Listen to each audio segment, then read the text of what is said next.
Bonjour et bienvenue dans cette vidéo. Sony A7 III, Sony A7 IV, quelle évolution des couleurs? C'est une des questions qu'on m'a posé le plus depuis le test du Sony A7 IV et j'ai voulu y répondre. Alors moi, je ne peux pas apporter de réponse parce que la réponse, elle n'existe pas tout simplement. Ça dépend de chacun. On aura tous un avis différent sur ce genre de questions-là. Moi, ce que je souhaite vous apporter, c'est un maximum d'informations. Et dans ces informations-là, je vais vous donner tout simplement des fichiers RAW qui sont faits avec le Sony A7 III, qui sont faits avec le Sony A7 IV. Ouvrez-les chez vous et faites-vous votre propre opinion. Donc moi, je ne vais pas trancher le débat ici, je vais simplement vous apporter des photos. La seule chose que je veux vous dire, c'est que, attention, on est sur un fichier RAW, qui dit fichier RAW dit interprétation. Si vous l'ouvrez dans le logiciel de Sony, dans Lightroom ou dans Capture One, vous allez avoir 3 rendus différents pour le même fichier RAW. Donc ça, il faut en avoir conscience, ça dépend aussi du logiciel que vous allez utiliser. L'autre chose, c'est que généralement dans les couleurs, ce qu'on regarde, c'est comment est rendue la tonalité de vert, donc tout ce qui est végétation pour du paysage, et comment est rendue la tonalité de peau pour tout ce qui est portrait. Donc ça, c'est vraiment les choses qui peuvent varier entre deux appareils photo. Donc on a ici une dizaine de photos que je vous mets à disposition. Donc vous voyez, on a cette photo-là avec des vignes en automne, dans lequel je voulais vous montrer des tonalités d'orange. Moi, je trouve que il n'y a pas énormément de différence. Je voulais vous montrer ce paysage-là, donc avec pas mal de végétation bien verte. Là, pour le coup, je trouve que le Sony A7 III avait tendance à saturer un peu plus les verts que ne le fait le Sony A7 IV, qui reste beaucoup plus, un peu moins désaturé, avec un vert, je trouve, qui est plus joli. On a une seconde photo où on s'aperçoit que parfois, il n'y a pas énormément de différence. Ça dépend des photos, parce que ça aussi, c'est quelque chose qu'il faut bien comprendre, hein. Peut-être que pour 80% des photos, on ne voit pas la différence. Et la différence, elle se fait que sur les 20% de photos restantes. Donc ça, c'est une autre possibilité.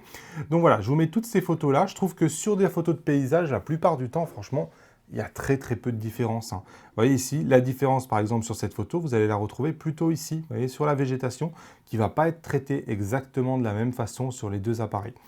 Ensuite, on va avoir des différences, peut-être aussi, on m'a parlé, est-ce que la montée en ISO est pareille? Est-ce qu'on a la même capacité de débouchage, de dynamique, de maintien des couleurs, même à haut ISO? Donc je vous donne ces fichiers-là qui sont volontairement un peu sous-exposés. Donc vous pouvez déboucher les contrastes, déboucher les ombres, pardon, aller zoomer dans la photo. Une des questions qu'on m'a beaucoup posées, c'est 33 millions de pixels contre 24 millions de pixels. Est-ce que vraiment ça vaut le coup de passer de 24 millions à 33 millions? Là, vous avez les fichiers en 24 et vous avez les fichiers en 33. Donc, libre à vous de regarder si pour vous, quand vous croppez, par exemple, ça fait une différence ou ça ne fait pas de différence. Autre photo, là, on voit une différence, je trouve, qui est un peu plus significative en termes de rendu sur cette photo-là. Donc là, c'est pareil, je vous laisse regarder.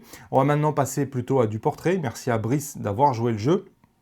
Et c'est sur le portrait probablement qu'on va voir le plus de différence, c'est-à-dire dans la manière dont est rendue la peau. Là oui, c'est vrai que généralement quand vous mettez les photos côte à côte, on a vraiment deux propositions qui sont assez différentes.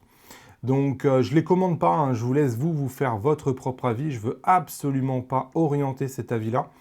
Donc hop, ici avec mon fils, vous voyez, là on a vraiment deux tonalités qui sont complètement différentes. C'est le jour et la nuit. Voilà, c'est vraiment le jour et la nuit. Je vous laisse encore une fois vous faire votre propre avis. Il y a ma petite tête à moi.